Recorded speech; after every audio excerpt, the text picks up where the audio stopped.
The issue keeps coming up about freedom. Let's talk about freedom for just a moment. What about the freedom for the parents who were targeted by the Biden Department of Justice for voicing their concern about their children at a school board meeting? What about the freedom of the Jewish students who were being violently targeted on college campuses and whose mere existence is so offensive to the radical pro-Hamas left? Let's talk about freedom with American families who are working to put food on their tables, create opportunities for their families, but the economy of the Biden administration is crushing them. Let's talk about freedom with citizens of our country who want to have a vote in secure elections, and they want to have confidence in our systems. This bill today will provide that confidence. My colleagues support freedom, but it seems that their idea of freedom is reserved for those whose expression of it aligns with their values and their agenda. Let me respond to the gentleman from Texas by saying when Democrats speak of freedom, we're talking about freedom for people, not for dishwashers. It is possible, I would say to my friends, it is possible for us to deliver for the American people, though I haven't seen much of it yet this year. All we have done is vote on bills that destroy and dismantle progress, that further polarize this country. Now the far right fringe are forcing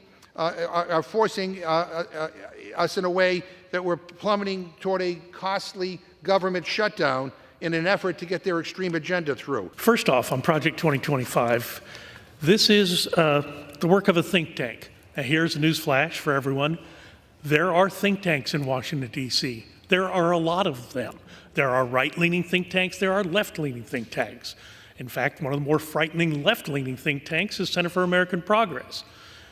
And the head of the Center for American Progress is now ensconced in the White House as a domestic policy advisor to the Biden administration. So don't pretend that you don't have your think tanks on the left, just as think tanks on the right exist, and their purpose is to provide information to legislators, House members and senators, and sometimes to inform legislation. The gentleman raised the issue of Project 2025 as somehow it's the product of some distant think tank.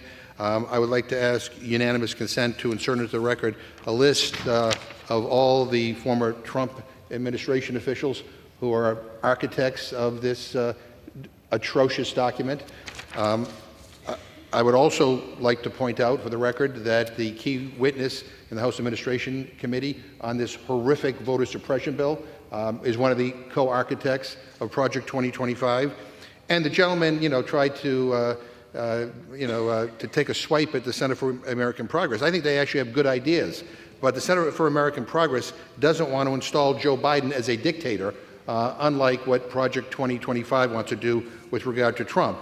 And Madam Speaker, we know that there's a lot that we can do when you have competent leadership in control. Look at the last Congress when the Democrats were in charge. We invested to rebuild our neglected infrastructure, airports, roads, bridges, and ports in your communities. Many of my Republican friends voted against it, but they take bows and issue press releases when they get the money and a project is happening in their district. We brought manufacturing back to the United States, passing the CHIPS and Science Act to drive innovation and create good-paying jobs. We made the largest investment in climate, protecting our water and our air. We strengthened our supply chains and set up new programs to support minority businesses. We ensured that our veterans get health care and that they earn during their service. At the end of the day, it's not just about the legislation here.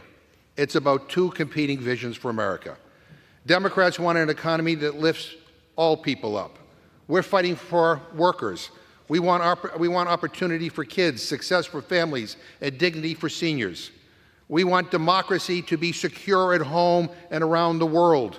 We have a vision of a better future and an idea of how to get there. The bills today show once again that Republicans are more interested in division and taking us backwards and turning back the clock on reproductive freedom, on voting rights, on lowering prices, on holding big corporations accountable. On all these things and more, they want to drag us back. That's what their party now stands for. And that's why we're wasting time with more misguided MAGA junk instead of working together to get things done for the American people. I know those who are watching this debate maybe think my this is a little bit strange, the topics that we're talking about here today. I think my Republican friends are confused what House they're in. Again, they're not in Home Depot, they're in the House of Representatives. We ought to be debating big issues. We ought to be moving this country forward.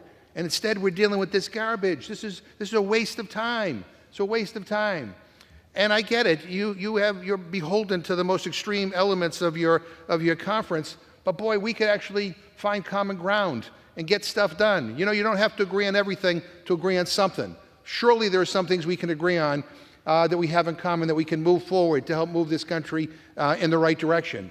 And instead, it's all the same old, same old. I mean, every bill that comes to the floor has all these anti-abortion riders, anti-LGBTQ riders, anti-anything that's good riders. This has to stop. This has to stop. We can do better. So I would just respectfully suggest to the chairman of the Rules Committee that one of the ways we can do better is that you can open up the debates a little bit more. 4 completely closed rules. No opportunity for any amendments. The 1 structured rule, only Republican amendments in order. All the bipartisan and Democratic amendments, totally rule compliant. You shut us out. That's not the way to find common ground. That's not the way to move legislation forward in a way where it will eventually become law. We can do better. We have to do better. And if not, I'll tell you, the American people in November, I think will make a different choice. And we will be able to get back on the right track. Madam Speaker, again, I wish we were doing something more substantive here today other than talking about refrigerators and dishwashers. I wish we were doing something more positive other than trying to repress the vote in this country. But it is what it is. And I urge all my colleagues on both sides of the aisle to vote down this rule, to open up this House, and to reject these awful, awful garbage bills. I yield back.